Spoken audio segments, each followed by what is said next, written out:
British கொலம்பியாவில் செய்யப்பட்ட ஆய்வுகளிலே ஒரு புதிய அதிரடியான திருப்பம் ஒன்று கிடைக்கப்பட்டிருக்கின்றது. அதாவது இதுவரை உலகில் கண்டறியப்பட்டிருக்கின்ற வகைகளுக்குள் இல்லாமல் புதிய ஒரு வகையிலே இருக்கின்ற டைனோசரினுடைய தடம் ஒன்று கனடாவிலே கண்டுபிடிக்கப்பட்டிருக்கின்றது. குறிப்பாக 3 விரல்களை கொண்ட டைனோசர் தடங்கள் தான் கண்டுபிடிக்கப்பட்டிருக்கின்றது. வடகிழக்கு பிரிட்டிஷ் கொலம்பியாவிலே சுமார் 100 மில்லியன் ஆண்டுகளுக்கு முன்பு இருந்ததாக நம்பப்படுகின்ற டைனோசர்களினுடைய காலடி தடம் கண்டறியப்பட்டிருக்கின்றது. இந்த வகையிலான டைனோசர்களுக்கு மரக்குற்றி போன்ற வால்கள் இருந்திருக்கின்றது என்றும் உடல் முழுவதும் கவசங்கள் போன்ற ஒரு தோல் படை இருந்திருக்கின்றது என்றும் புதிய ஆய்வில் தெரிவிக்கப்பட்டிருக்கின்றது. மேலும் இந்த பொசில்கள் அதாவது புதை படிவ தடங்களை ஆய்வு செய்ததிலே இவை தாவர உண்ணிகளாக இருக்கின்ற போதிலும் இவற்றினுடைய இந்த கவசங்களும் மரக்குற்றி போன்ற வால்களும் சண்டையிடுவதற்காக பரிணாம வளர்ச்சியிலே அவைக்கு கிடைக்க பெற்றிருக்கலாம் என்று தெரிய வந்திருக்கின்றது. கால் தடங்களின் அளவுகளை பொறுத்தவரையிலே 30 சென்டிமீட்டர்கள் நீளமுடையதாக இருக்கின்றது. ஆகவே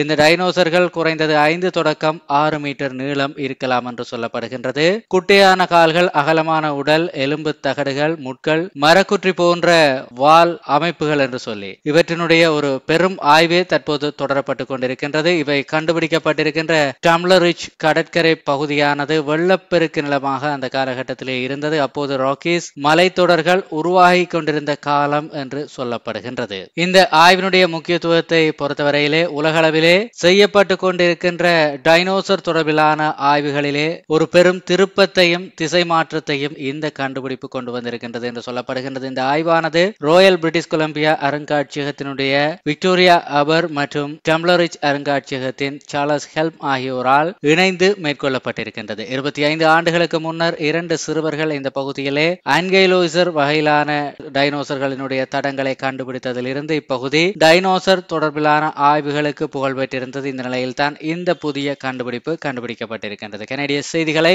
உடனுக்குடன் பெற்றுக்கொள்ள சேனல் மறக்காம சப்ஸ்கிரைப் செய்திருப்பதோடு கனடிய செய்திகளுக்கான நம்முடைய வாட்ஸ்அப் குழுவிலே இணைந்திருப்பதை உறுதிப்படுத்திக் கொள்ளுங்கள். நன்றி.